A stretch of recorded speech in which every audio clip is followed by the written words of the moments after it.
the discipline even is initiated, we have to have a definite goal.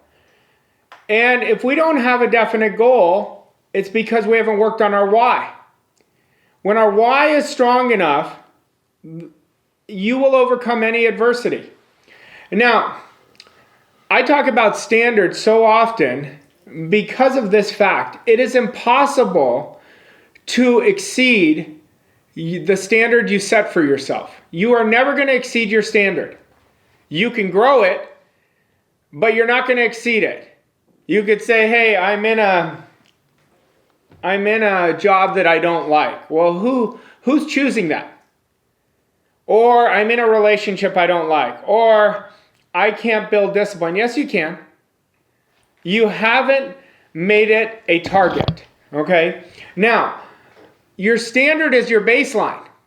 You've got to understand that. It is always your baseline.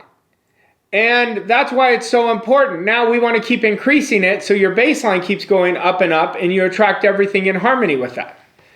But don't mistake it. I will never exceed the standards I set for myself. Ever. Like, I want you to get emotionally involved with this idea. So many people are letting the outside control them and they shrink.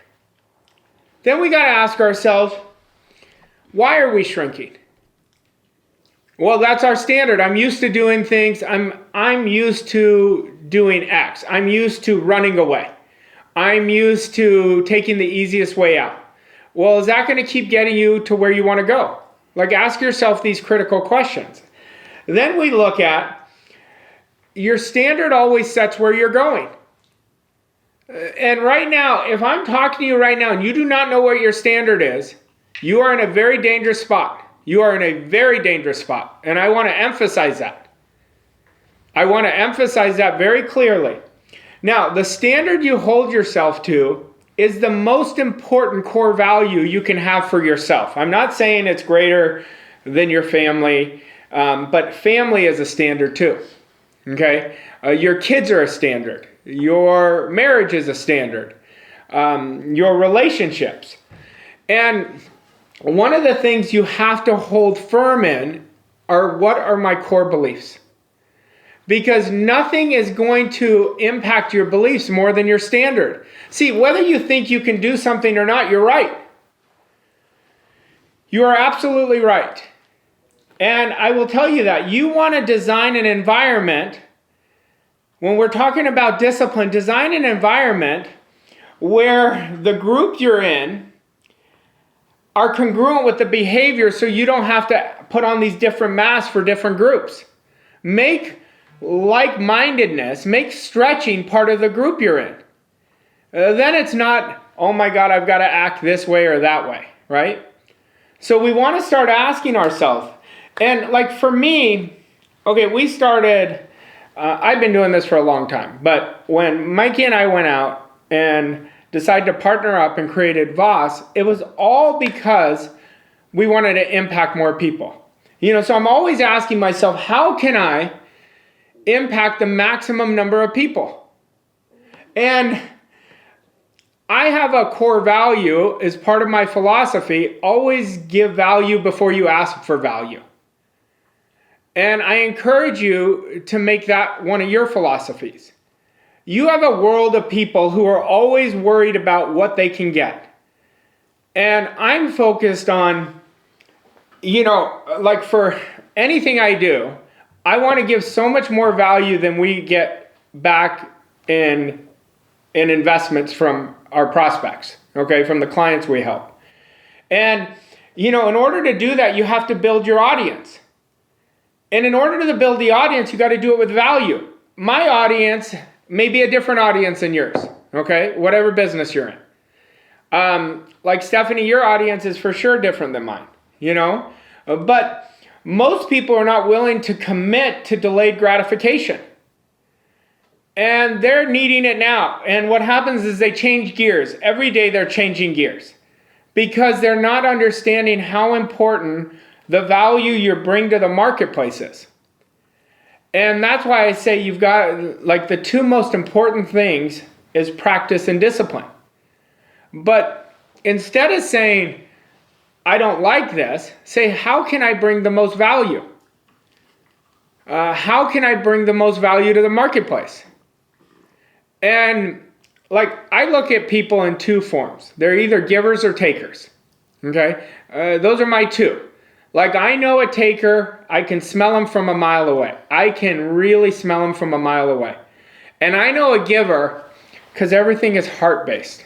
Everything is authentic. And nothing is forced. I train salespeople all the time. Okay? I train sales organizations, and they'll come and ask me a question. I go, you're just focused on taking. That's why you're not getting the results. And I promise you, if you're not getting the results over a certain period of time, you're coming from more taking than giving, because you're not operating in the law of compensation. If you give value from the very beginning, you're going to get rewarded from the very beginning. But if you're not doing the disciplines, if you're doing stuff to check a box, I promise you, there's nothing more wasteful than you're doing by checking a box. There's nothing more wasteful. And I want you guys to think about what I'm saying, because it is very important. It is extremely important. And I was working with a client this morning. He's a one-on-one client I work with, and he's way in his intellect, right? And I said, let me ask you a question.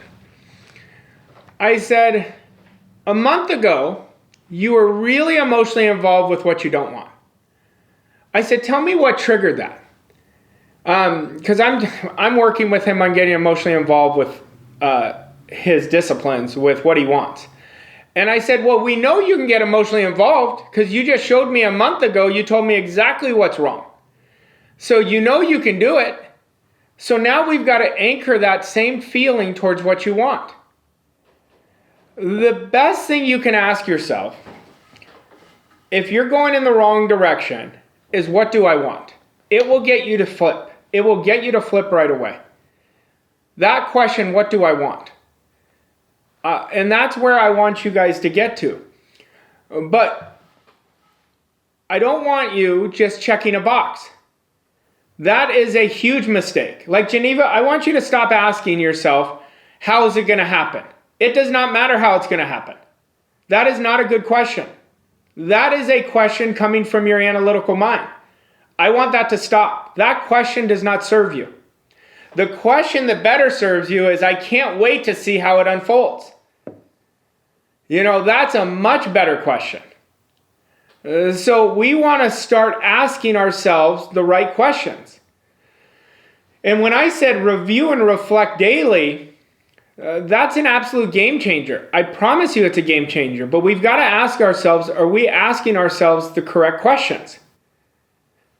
You know, are we asking ourselves the correct questions? You know what happens is you may say, my revenue's going up, but X is not happening and it's fine. No, that's not fine. That's not right. That goes to what you're settling for. And so what I want you to say is, this is my revenue goal, and this is where I'm going right now. You've got to give yourself that command. This is where I'm going. You don't settle for less. When you settle for less, what you're doing is you're making excuses. And if you're going to speak in existence what you don't want, then you're going to keep allowing what you don't want to be your standard. And I want you to really, really get this, okay? Your self-talk has to be in harmony with your desire, with your goal. It has to be in harmony. So we can go back to reviewing and say, let's look yesterday, okay? Let's just look at all of us. Let's look yesterday and let's ask ourselves, was my self-talk congruent with my goal? Was it congruent?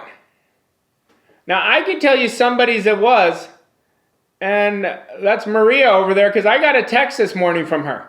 I got a text message that said, I can't wait for the call today. I want to thank you for everything. That tells me she's doing the work. Like, that tells me. And so what we want to do, and I'm telling you this, discipline is non-negotiable.